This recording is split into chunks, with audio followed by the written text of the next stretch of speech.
नमस्कार। पॉलिटिकल पंचायत देख रहे हैं आप, आपके साथ मैं हूं हिंगलाजदार। वैसे तो राजस्थान की सियासत को अगर अपन देखेंगे तो जब से मोदी शाह का एरा आया है तब से लेकर के वसुंधरा राजे को लेकर अलग अलग तरह की चर्चाएं चलती रही। कभी ये कहा गया कि सीएम पद पर रहते हुए कि अब वसुंधरा राजे को हटाने वाले हैं, अब हटाने वाले हैं, अब हटाने वाले हैं।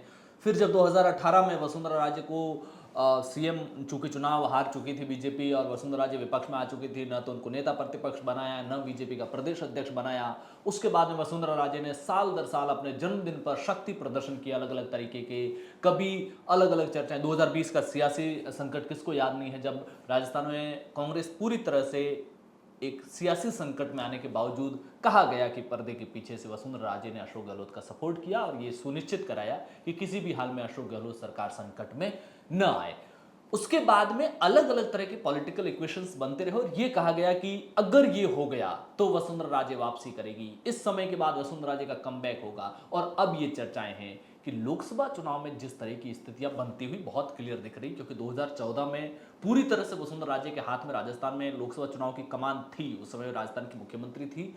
25 की 25 सीटों पर टिकट वसुंधरा राजे ने डिसाइड किए, पूरे इलाके में घूमी, अपना चुनाव कैंपेन किया और राजस्थान में पहली बार बीजेपी क्लीन स्वीप करते हुए 25 की 25 सीटें जीती।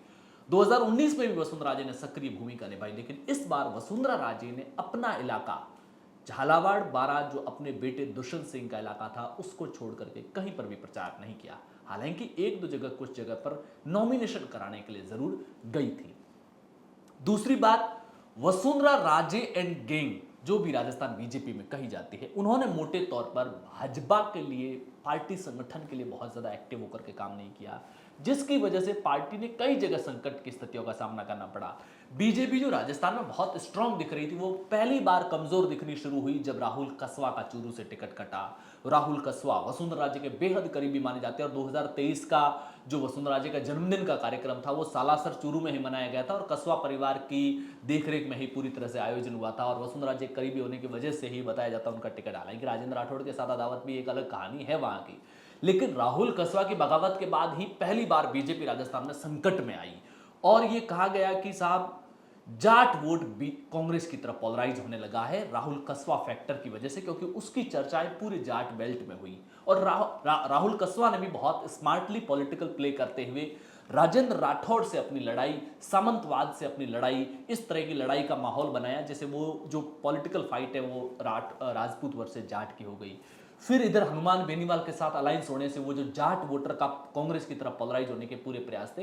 लेकिन वसुंधरा राजे चाहती तो बहुत सारी सीटों पर पार्टी को ये जो डेंट लगा है इसको रोक सकते थे, लेकिन वसुंधरा राजे ने अपने बेटे के संसदीय क्षेत्र से बाहर कोई ध्यान नहीं दिया। बाड़मेर जैसलमेर की बात कर लो, वहां पर बीजेपी संकट में रही और तीसरे नंबर पर जाने की चर्चाएं हैं। हालांकि जीतेगा कौन, इसको लेकर के अभी भी क्लियर स्थितियां नहीं है, लेकिन सट्टा बाजार और राजनीतिक विश्लेषक जो कह रहे हैं वो ये कह रहे हैं कि कांग्रेस और निर्दलीय के बीच में वहां पर लड़ाई है। लेकिन वहां भी ये चर्चाएं चलेगी, बीजेपी के भीतर एक धड़ा है जो चाहता है कि किसी भी हाल में कैलाश चौधरी चुनाव हारे, क्योंकि जब से राजस्थान में भजनलाल सरकार बनी है तो वसुंधरा राजे समर्थकों को पावरलेस किया गया और इस वजह से कैलाश चौधरी के हाथों में पूरी तरह से एक पावर मानी गई। वहां पर कलेक्टर अपॉइंट करना हो, वहां पर एसपी अपॉइंट करना हो, सारी चीजें कैलाश चौधरी अपने हिसाब से कर रहे थे और इस वजह से पॉलिटिकली सफोकेशन फील कर रहे थे बीजेपी के अंदर कुछ लोग। उन्होंने ही यह माहौल बनाया कि अगर रविंद्र वर्सेस कैलाश चौधरी होता है तो फिर बीजेपी का वोट में डिवाइडेशन होगा और ऐसे में कैलाश चौधरी अगर चुनाव हारते हैं, चाहे वो निर्दलीय अगर चुनाव जीतता है, तब भी चूंकि स्टेट में बीजेपी की सरकार है तो बाड़मेर का जो पावर है वो किसके पास में रहेगा? पावर रहेगा बीजेपी के जो जिला स्तर के लोग हैं, वहां के जो बाकी जो लोग हैं उनके हाथ में। और अगर कांग्रेस जीत जाती है तो भी स्टेट के अंडर में आने वाला सारा जो पावर रहेगा वो वहां के बीजेपी के कुछ इलेक्टोरल पॉलिटिक्स से जुड़े हुए लोगों के हाथों में रहेगा, तो कुछ संगठनात्मक पॉलिटिक्स से जुड़े हुए लोगों के हाथों में रहेगा। जोधपुर में भी यही चर्चाएं चली। कल मेरे एक कांग्रेस के व्यक्ति से ही बात हो रही थी। जोधपुर में हार जीत को लेकर के अलग अलग कयास है। कांग्रेस के लोग अब भी दावा कर रहे हैं कि वो चुनाव जीत रहे हैं, तो बहुत सारे लोगों का ये दावा है कि गजेंद्र सिंह शेखावत चुनाव जीत रहे हैं। मार्जिन को लेकर के अलग अलग गणित है, कोई 2-2.5 लाख का कह रहा है, पिछली बार 2,74,000 कुछ वोटों से चुनाव जीते थे वो, कोई 3 लाख प्लस भी कह रहा है जो उनके सपोर्टर्स, कोर सपोर्टर्स लोग हैं वो। लेकिन कल एक कांग्रेसी से बात हुई तो उन्होंने कहा कि वो 1.5 लाख के लगभग चुनाव जीत रहे। लेकिन उनका भी ये कहना था कि जो गजेंद्र सिंह शेखावत ने वहां चुनाव जीता, वहां एक संगठन में एक पुरानी पीढ़ी हुआ करती थी जो हर बार का चुनाव लड़ती थी, चुनाव जिताया करती थी, वो इस बार घर बैठ गई थी। पुरानी पीढ़ी के मायने राजस्थान बीजेपी में पिछले 20 साल से वसुंधरा राजे के अलावा किसी का पत्ता नहीं हिला है। तो जब पुरानी पीढ़ी का जिक्र होता है तो वसुंधरा राजे का जिक्र होता है। इस बार अगर वो चुनाव जीत रहे हैं, चाहे वो 1.5 लाख का मार्जिन हो या 2 लाख का मार्जिन हो, तो वो पूरी अपनी व्यक्तिगत मेहनत और खुद के स्तर पर जो पिछले 5-7 सालों में जिन लोगों को खड़ा किया, उनके अपने जो लोग थे, अपने लोगों का मायने होते हैं कि सरपंच हो गए, प्रधान, छोटे छोटे जनप्रतिनिधि हो गए, जो उनकी अथॉरिटी को एक्सेप्ट करते हैं। उन लोगों के दम पर उन्होंने, अपने अकेले के दम पर एक तरह से उन्होंने ये चुनाव जीता है, क्योंकि जो बीजेपी का पुराना स्ट्रक्चर था उसने सपोर्ट नहीं किया। ये बात एक पर्सनल बातचीत में कांग्रेस के एक नेता ने कही थी।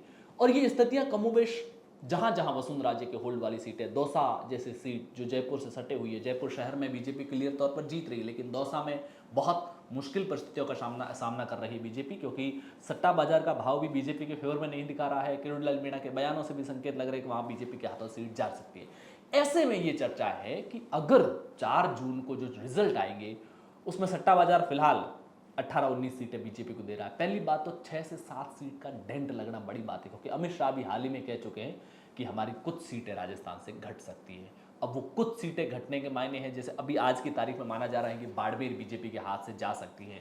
कांग्रेस या निर्दलीय में से कौन जीतता है ये अलग बात है।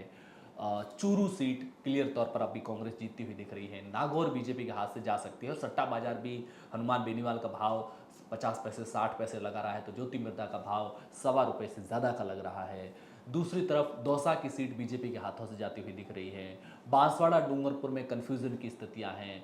ऐसी ही कुछ और भी सीटें हैं जो बीजेपी के हाथों से जा सकती है। ऐसे में सीकर झुंझुनू, ये दोनों सीटें बीजेपी के लिए काफ़ी टफ फंसी हुई सीटें हैं। और एक रोचक बात कि लोकसभा चुनाव में वोटिंग के बाद से अर्जुन राम मेघवाल की सीट जो बहुत क्लियर बीजेपी जीतती हुई बताई जा रही थी, वहां 1-2 लोग ऐसे राजनीतिक विश्लेषक हैं जो व्यक्तिगत बातचीत में जो बूथ लेवल का डेटा एनालिसिस कर रहे हैं, वो वोटिंग के दिन भी मेरे साथ यही जिद कर रहे थे कि यहां पर कांग्रेस जीतेगी हर हाल में। और आज भी वो कह रहे हैं कि अर्जुन राम मेघवाल नहीं चुनाव जीत पाएंगे। कल शाम को जब मेरी व्यक्तिगत बातचीत हुई तो वो कहे कि मैं मतदान के 15 दिन बाद भी अपने दावे पर अड़ा हुआ हूं, मैंने पूरी स्टडी कर ली है, यहाँ पर बीजेपी हार रही है बीकानेर में। तो कहने का मतलब यह है कि वसुंधरा राजे पिछले 20 साल से पूरे पॉलिटिकल इकोसिस्टम को राजस्थान में देखती थी, और अब जब वो पीछे खिसक गई तो उनका पूरा इकोसिस्टम पीछे खिसक गया। और सिर्फ पीछे खिसका ही नहीं, बीजेपी की नई पीढ़ी ने जानबूझकर उस इकोसिस्टम को साइडलाइन भी किया ताकि खुद पावर में अपनी जगह बना सके।